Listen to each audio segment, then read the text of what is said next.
Un comprimé est une forme pharmaceutique solide qui contient un principe actif et des excipients. Ce mélange de poudre est ensuite comprimé, même très comprimé, pour former un comprimé.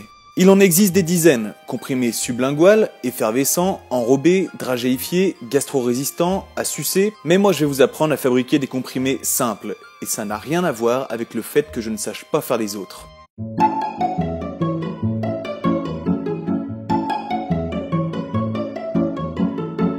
Tout commence par un mélange de poudre qu'on installe ensuite dans le réservoir de la machine. Pour fabriquer nos comprimés, on utilisera cette machine à comprimer qui est toute neuve. Et non, je rigole, on utilisera plutôt celle-là. Une un peu moins neuve, comme vous pouvez le constater. Et si vous avez de bons yeux, vous pouvez même lire sa date de fabrication qui est de 1965 !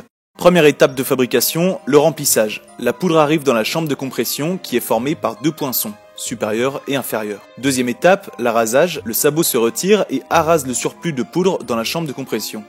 Troisième étape, la compression, donc le poinçon supérieur tombe violemment sur le contenu de la chambre de compression et le poinçon inférieur, lui, reste immobile. Ce processus permet d'augmenter considérablement la pression dans la chambre et c'est ce qui permet de comprimer les grains de poudre. Dernière étape, l'éjection, donc après la compression, le poinçon supérieur remonte et c'est ensuite au tour du poinçon inférieur de remonter, c'est ce qui amène le comprimé à la surface de la matrice. En amorçant une deuxième phase de remplissage, le sabot va se replacer au-dessus de la chambre, ce qui va éjecter le comprimé.